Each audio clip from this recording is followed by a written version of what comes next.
3세기경에 조조가 세운 위나라와 함께 잠시나마 중국 대륙을 양분하고 승승장구하던 오나라가 있었습니다. 그런데 그 강력했던 오나라와는 비교 자체가 불가능한 작은 서진에 의해서 어이없이 멸망당해버리고 맙니다. 그 소식을 접한 위나라의 무후가 신하들에게 물었습니다. 그토록 강력했던 오나라가 어떻게 그처럼 작은 서진에 의해 어이없이 멸망당할 수 있단 말인가? 신하 가운데에 이극이라는 사람이 왕에게 이렇게 답변을 했습니다. 싸울 때마다 계속 이겼기 때문입니다. 싸울 때마다 계속 이겼다면 오나라가 더욱 강력해짐이 마땅할 것인데 왜 그 나라가 작은 나라에게 갑자기 멸망당했는가? 무후의 연이은 질문에 대해서 이극이 다시 이렇게 답변을 했습니다. 싸워서 계속 이기면 그 나라의 왕은 반드시 교만해집니다. 그래서 걸핏하면 전쟁을 벌여서 백성들의 삶이 피폐해질 수밖에 없습니다. 그렇게 하고서도 망하지 않는 나라는 그 어디에도 없습니다. 승승장구하며 연전연승하고 천하무적을 자랑하던 오나라가 형편없이 작은 서진에 의해 어이없이 멸망당한 것은 한마디로 오나라 왕의 교만 때문이었다는 것입니다. 교만의 특징은 다른 사람의 말을 듣지 않는 것입니다. 세상에 자기보다 나은 판단, 나은 생각을 갖는 사람이 없다는 착각으로 인함입니다. 그 착각으로 다른 사람의 말에 대해 귀를 막고 사는 사람이 넘어지지 않는다면 오히려 그것이 이상한 일일 것입니다.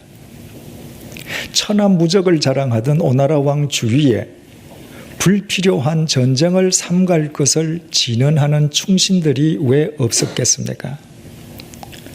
하지만 연전연승해서 교만에 빠진 오나라 왕은 들어야 할 충신들의 말에 스스로 귀를 막고 그 말들로부터 자신을 스스로 격리시켰습니다.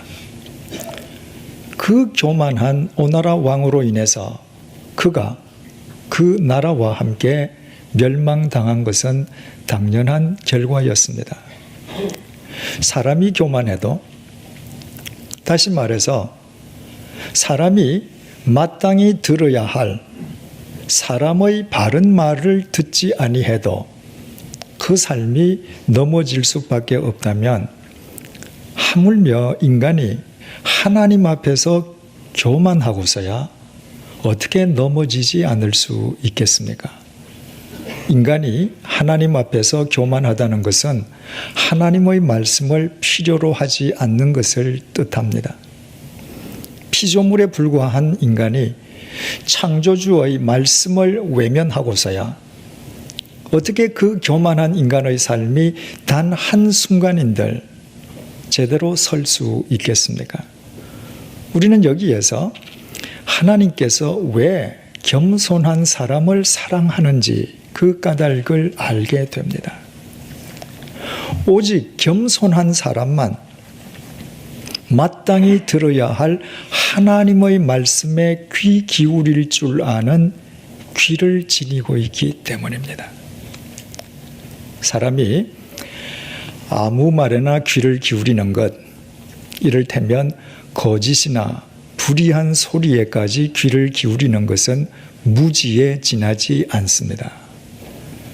들어야 할 말과 듣지 말아야 할 말을 분별하는 것이 지혜라면 들어야 할 것을 듣는 귀를 지니는 것은 겸손입니다. 그래서 하나님께서 이렇게 말씀하십니다. 자, 먼저 18장 12절 말씀입니다. 사람의 마음의 교만은 멸망의 선봉이요 겸손은 존귀의 길잡이이니라. 또 잠언서 29장 13절을 통해서 이렇게 말씀하십니다. 사람이 교만하면 낮아지게 되겠고 마음이 겸손하면 영예를 얻으리라. 그런가 하면 야고보 사도는 야고보서 4장 6절을 통해서 이렇게 증언했습니다. 일러스되 하나님이 교만한 자를 물리치시고 겸손한 자에게는 은혜를 주신다 하였느니라. 이 모두 너무나도 지당한 말씀 아니겠습니까? 하나님의 말씀에 귀 기울이는 겸손한 사람이 하나님의 은혜를 입고 하나님에 의해 그 삶이 존귀하고 영예롭게 되는 것은 사필 귀정일 수밖에 없지 않겠습니까? 우리는 지난 7주 동안 사도 베드로가 가이사랴의 이방인 고넬료 일행에게 행한 설교 내용에 대해서 살펴보았습니다. 오늘 본문 44절에서 46절은 그 이후의 일에 대해 이렇게 밝히고 있습니다. 베드로가 이 말을 할 때에 성령이 말씀 듣는 모든 사람에게 내려오시니 베드로와 함께 온 할례받은 신자들이 이방인들에게도 성령 부어주심으로 말미암아 놀라니 이는 방언을 말하며 하나님 높임을 들음이라. 베드로의 설교가 채 끝나기도 전에 성령님께서 이방인 고넬료 일행에게 임하셨습니다. 그 광경을 본 베드로와 함께 요빠에서 따라온 그리스도인들이 깜짝 놀랐습니다. 유대인의 종교 관습에 의해 할례받은 유대인들이었던 그 그리스도인들은 할례받지 아니한 이방인에게도 성령님께서 임하실 수 있다는 것을 그때까지는 단 한 번도 생각조차 해본 적이 없었기 때문입니다. 그들이 고넬료 일행에게 성령이 임하셨음을 확인할 수 있었던 것은 고넬료 일행이 모두 방언을 말하고 하나님을 찬양했기 때문입니다. 방언의 참된 의미에 대해서는 우리가 오순절 성령 강림 사건을 증언해주는 사도행전 2장 1절에서 13절을 살펴볼 때 깊이 생각해 본 적이 있었습니다. 오늘 우리가 유의하고자 하는 것은 어떤 상황 속에서 이방인인 고넬료 일행에게 성령님께서 임하셨는가 하는 것입니다. 본문 44절을 다시 보시겠습니다. 베드로가 이 말을 할 때에 성령이 말씀 듣는 모든 사람에게 내려오시니 그때 고넬료 일행이 한 것이라곤 말씀 듣는 것 이외에는 아무것도 없었습니다. 그들은 모두 베드로의 입을 통해 나오는 하나님의 말씀을 들었을 뿐입니다. 우리말 듣다로 사용된 헬라어 동사 아쿠오는 그냥 스쳐 듣는 것이 아니라 귀를 기울여 경청하고 그것을 자기 마음속에 담는다는 의미입니다. 한 걸음 더 나아가서 반드시 행동으로 연결되는 들음을 뜻하는 단어입니다. 이것은 우리말 역시 마찬가지입니다. 학교에서 선생님이 한 학생을 가리켜 저 학생은 참 말을 잘 듣는 학생이라고 말을 한다면 그 말 속에는 언제나 두 가지 의미가 내포되어 있습니다. 첫째, 그 학생은 선생님의 말에 귀를 기울이고 선생님의 말을 마음속에 담아두는 학생이라는 뜻입니다. 두 번째로, 그 학생은 선생님이 말한 대로 행하는 학생이라는 의미입니다.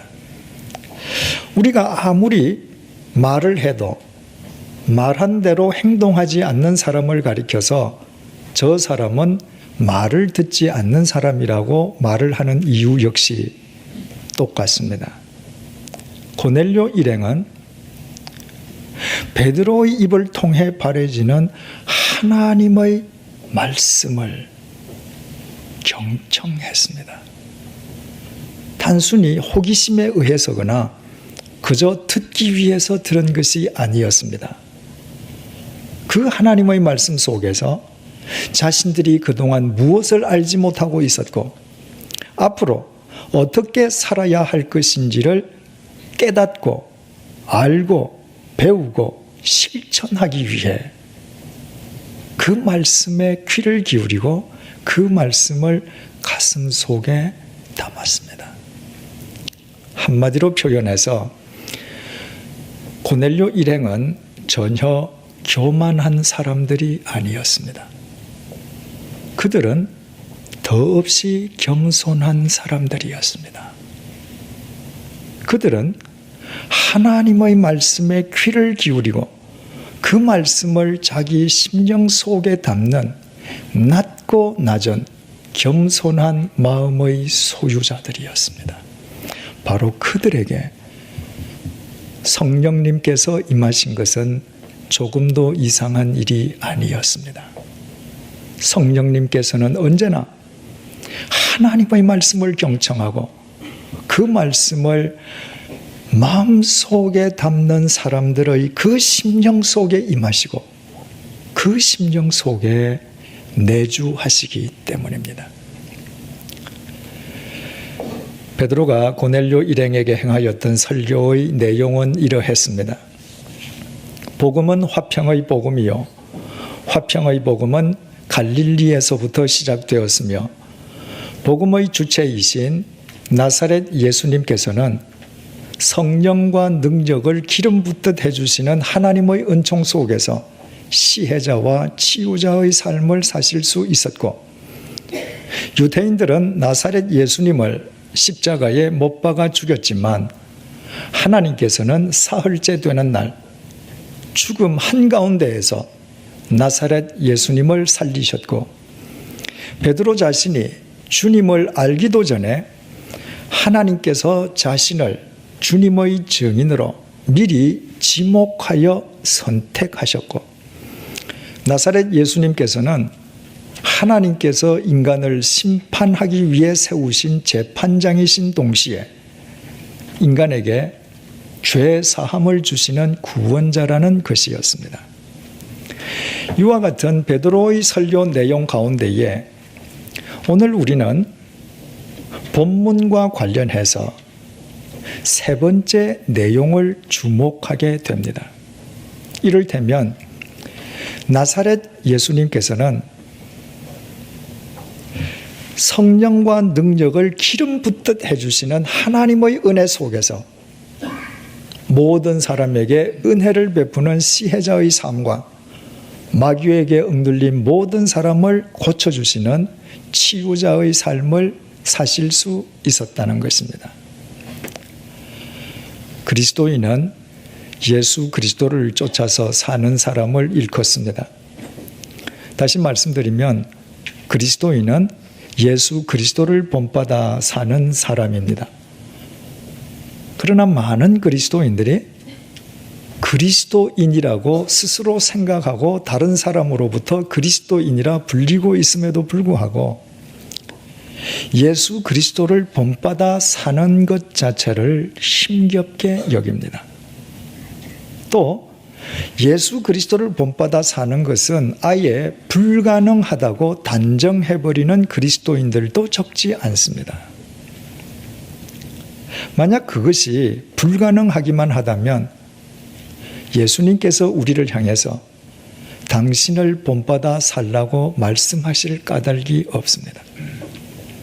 주님께서는 우리에게 해로운 것을 명령하시는 분도 아니시오. 우리에게 불가능한 것을 강요하시는 분도 아니시고 우리가 할 수 있고 또 마땅히 해야 할 것을 할 수 있도록 인도해 주시는 구원자이시기 때문입니다. 4주 전에 말씀드린 것처럼 베드로가 이방인인 고넬료 일행에게 주님을 나사렛 예수라고 소개했던 것은 예수님의 인성 즉 예수님의 사람 되심을 강조하기 위함이었습니다. 성자 하나님께서는 이 땅에 하나님의 모습으로 오시지 않았습니다.